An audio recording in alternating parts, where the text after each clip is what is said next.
Hello friends, আমি দেবজ্যোতি। তো আজকে একটু নস্টালজিয়া ভিত্তিক একটা এপিসোড হবে। তো সিআইডি গতকাল আর কি টেলিভিশনে রিটার্ন করেছে। তো আর কি খুবই নস্টালজিক একটা বিষয়, যদি আমার ব্যক্তিগতভাবে এপিসোডটা দেখা হয়নি। তো আমরা যারা আমার বয়সী বা আমার থেকে একটু বড় বা একটু ছোট, আমাদের শৈশবের অনেকটা জুড়েই সিআইডি আছে। আমি ব্যক্তিগতভাবে খুব কম বয়স থেকেই সিআইডি দেখতাম এবং অনেকদিন অবধি দেখেছিলাম। সেটা নিয়ে কিছু মজার ঘটনা আপনাদের সাথে শেয়ার করব। তো তার আগে আমি একটু সিআইডির প্রেক্ষাপটটা দিয়ে দিই। তো বিপি সিং মারাঠিতে একটি শো করেছিলেন early 90s, police procedural show একটা তিনি করেছিলেন, এবং সেই সময় তিনি সিআইডির পাইলট এপিসোড শুট করেন।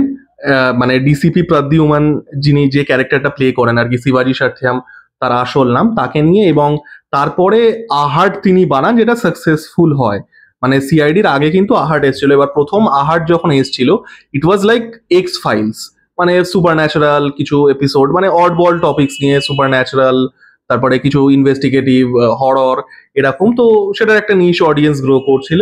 তো তারপরে আহাটের একটা এপিসোড, হরর থিমড এপিসোড, খুব হাই টিআরপি জেনারেট করে। ইট বিকেম ভেরি সাকসেসফুল। তো তারপর থেকে আর কি আহাটটা পুরোপুরিভাবে হরর শো হয়ে যায়, যেটা আমরা আহাটকে চিনি। ছোটবেলা আহাটও আমরা সবাই দেখতাম। এবং সিআইডিটা হয় হচ্ছে এই ইনভেস্টিগেটিভ ক্রাইম থ্রিলার, এই জনরার আর কি কাজ। এবং সেই সময় কিন্তু সিআইডি ওয়াজ গ্রাউন্ড ব্রেকিং। এখন এই জিনিসটা ভাবতে অবাক লাগে, কারণ এখন ওটিটি আসার পরে এত বেশি পরিমাণ থ্রিলার হওয়া শুরু করেছে। ওটিটিতে থ্রিলার জনরাটাই সব থেকে ডমিনেন্ট। যে কয়েক বছর আগেও কিন্তু ওটিটি আসার আগে অবধি ইন্ডিয়ার কিন্তু থ্রিলার খুবই কম হতো। সিনেমাতে তো অত্যন্ত কম হতো, আর টেলিভিশনে তো হতোই না। তো কয়েক বছর আগে অবধিও থ্রিলার জনরাটা কিন্তু খুবই আনএক্সপ্লোর্ড ছিল ওটিটি আসার আগে অবধি। এখন পুরোপুরিভাবে পাল্টে গেছে, এখনকার লেন্স দিয়ে দেখলে হবে না। এবং সিআইডির আপনারা যদি এপিসোডগুলো দেখেন, সেই সময় দাঁড়িয়ে এটা কিন্তু খুব সিনেম্যাটিক ওয়েতে শুট করা, প্রচুর পরিমাণে আউটডোর লোকেশন করা, কিছু অ্যাকশনস থাকতো। তো এরকম ভাবে বেশ সিনেম্যাটিক একটা অ্যাপ্রোচ, যেটা আবারও এখনকার ওটিটিতে আপনি একটা ওয়েব সিরিজ দেখছেন, সেই লেন্স দিয়ে দেখলে হবে না। আপনাকে সেই সময়ের সেই সেই স্থানকাল পাত্রটাকে বুঝতে হবে। তো এইভাবে সিআইডি চালু হচ্ছে 1998, এবং তারপরে তো 20 বছর ধরে চলেছে, এবং 20 বছরের বেশি, অ্যাকচুয়ালি প্রায় 21 বছর চলেছে। এবং 2018 শেষে হঠাৎ করে শেষ হয়ে যায়, তো সেটা নিয়ে কন্ট্রোভার্সি আছে। তো আবার ফিরে এসছে সিআইডি আর কি চ্যানেলে। তো আমি ছোটবেলায় সিআইডি দেখতাম আমার ফ্যামিলির সাথে। অ্যাকচুয়ালিতে তিনজন, আমি, আমার মা, আর আমার বাড়িতে যিনি ডোমেস্টিক হেল্পের কাজ করতেন, অঞ্জু পিসি। তো আমরা তিনজন বসে সিআইডি দেখতাম, এবং অঞ্জু পিসির কথায় পরে আসছি। অঞ্জু পিসি এই গল্পের আর কি মেন প্রোটাগনিস্ট।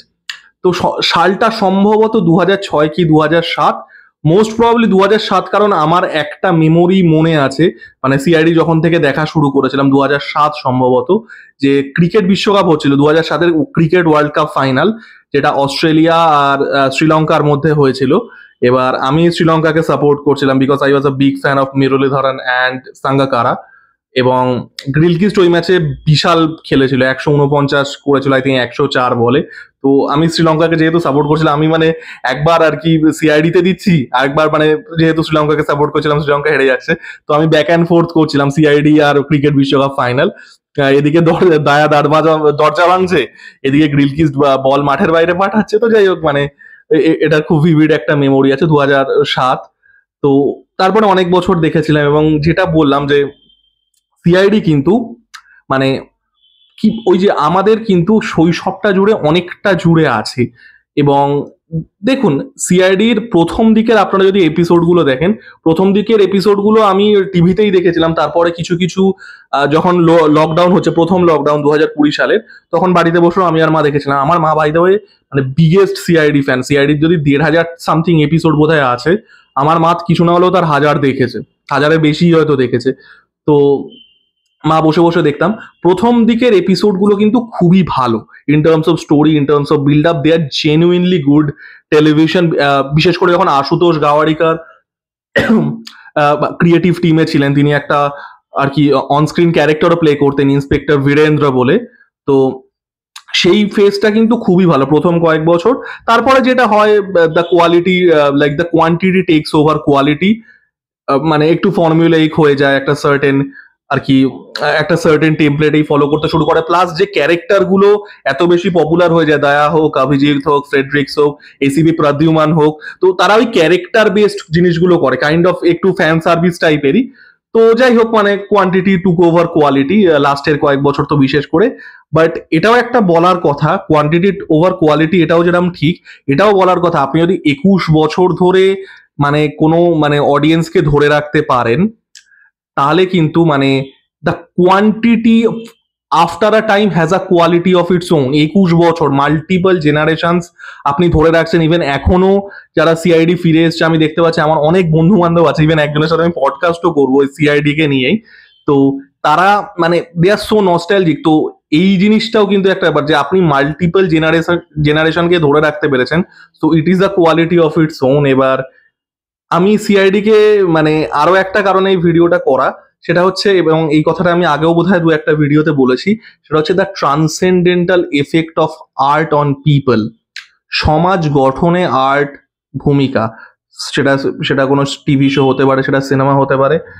অঞ্জু পিসি, যিনি আমাদের বাড়ির ডোমেস্টিক হেল্প ছিলেন, তো যেটা বললাম আর কি, এটা বলেই শেষ করব, সেটা হচ্ছে আর কি, বুঝতেই পারছেন যে তারা যে পরিবেশে বড় হয় সেটা খুব সুস্থ নয়। They are surrounded by a lot of negativity, এবং বিভিন্ন রকম, সেটা নেশা হোক বা এই জাতীয় জিনিসে সারাউন্ড হয়। তো অঞ্জু পিসি আমাদের সাথে তো সিআইডি দেখতেন, সেটা তো বললাম আমি, এবং খুবই এনজয় করতাম আমি, আমার মাও হিউজ ফ্যান, আমিও ভালো লাগতো, অঞ্জু পিসিও হিউজ ফ্যান ছিল, তো 3জনে দেখতাম। তো অঞ্জু পিসি কি করতো, অঞ্জু পিসি মানে যে সিআইডির গল্পগুলো দেখতো সেগুলো সে তার মানে তার বাড়িতে গিয়ে, তার আর কি তার 2 ছেলে ছিল, 2 ছেলে 1 মেয়ে আই থিঙ্ক, মানে তাদেরকে গিয়ে বলতো। এবং মানে এই যে সিআইডির গল্পগুলো, এবং সিআইডিতে দেখবেন মানে একটা কিন্তু পজিটিভ, যেহেতু এটা একটা ফ্যামিলি অডিয়েন্সের শো, তো অনেক কিছু শিক্ষণীয় জিনিস থাকে, যেমন ধরুন ড্রাগের এগেনস্টে বলা থাকতো, নেশার এগেনস্টে বলা থাকতো, এবং এই যে ক্রাইমকে অ্যাডহিয়ার করা বা সার্টেন জিনিসের থেকে দূরে থাকা, এই একটা কিন্তু শিক্ষার বিষয় সিআইডির মধ্যে ছিল। তো তিনি কিন্তু তার ছেলেকে বা ছেলে মেয়েদের ওই যে শিক্ষাগুলো দিতেন। এবার তারা যেখানে বড় হয়ে ওঠে সেখানে কিন্তু অনেক কিছু নেগেটিভিটি সারাউন্ডিং করে, বিশেষ করে নেশার আর কি মানে নেশা কেন্দ্রিক জিনিসগুলো, যেটা বললাম যে ডোমেস্টিক হেল্প তারা কিরকম সেটিং এ থাকে আমরা সবাই জানি। তো তার ছেলে মেয়েরা কিন্তু এই জিনিসগুলো শুনে যে মানে তারা কিন্তু মানে এই জিনিসগুলো থেকে দূরে থাকতো, এবং they went to school and, এবং তিনি সবসময় আর কি যে এপিসোডগুলো শুনতেন আর কি, সেগুলো তার ছেলে মেয়েদের বলতেন, এবং they actually now they are doing very well. এবং এই মানে এই শিক্ষাটা কিন্তু দরকার। এবং আমরা বলি না যে আর্টের কোনো রকম ট্রান্সেন্ডেন্টাল এফেক্ট থাকতে পারে না, ভাই আমরা তো নিজে দেখেছি যে একটা আর্ট একটা মানুষের জীবনে কতটা পজিটিভ ভ্যালু অ্যাড করতে পারে। তো খুব সুইট একটা জিনিস। এবং যেটা আর কি মানে এই ছেলে তার ছেলেরা নেশা টেশা থেকে দূরে থাকতো, বদ সঙ্গ থেকে দূরে থাকতো। অনেক সময় এই জাতীয় ছেলে মেয়েদেরকে এক্সপ্লয়েট করা হয় বিভিন্নভাবে, তারা সেগুলো থেকে দূরে থাকতো। দে ওয়েন্ট টু স্কুল, ভালোভাবে পড়াশোনা করেছে, they are doing relatively well in life. তো এই জিনিসটা, এবং অঞ্জু পিসি যেগুলো দেখতেন সেগুলো গিয়ে বলতেন, তার বাড়িতে অবভিয়াসলি টিভি ছিল না। তো this is how like art effects us. একটা সিআইডির মতো শো, আমরা হয়তো ভাবছি যে ওই তো ফর্মুলাইক জিনিস দেখাচ্ছে, দরওয়াজা ভেঙে দিচ্ছে, অভিজিৎ আর তারিকা ফ্লার্ট করছে, তা নয়। মানে it adds value in people's lives.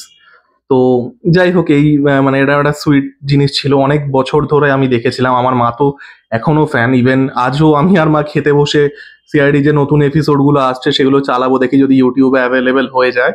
তো খুব সুইট মেমোরিজ আছে কিছু ফ্যামিলির সাথে। অঞ্জু পিসির কথা যেটা বললাম, খুব সুইট একটা এবং খুব ইম্পর্ট্যান্ট একটা মেসেজও আর কি সামাজিক দিক দিয়ে। তো আপনারা সিআইডি যারা দেখেছেন, আপনাদের কি মেমোরিজ আছে ফ্যামিলির সাথে? কারণ সিআইডি আমরা দেখতাম অনেকেই ফ্যামিলির সাথেই দেখতো। তো আপনাদের যদি কোনো সুইট মেমোরিজ থেকে থাকে, কোনো ভালো মেমোরিজ থেকে থাকে, সেটা অবশ্যই শেয়ার করবেন। লাইক, কমেন্ট এবং সাবস্ক্রাইব করে আমার পাশে থাকুন। ধন্যবাদ।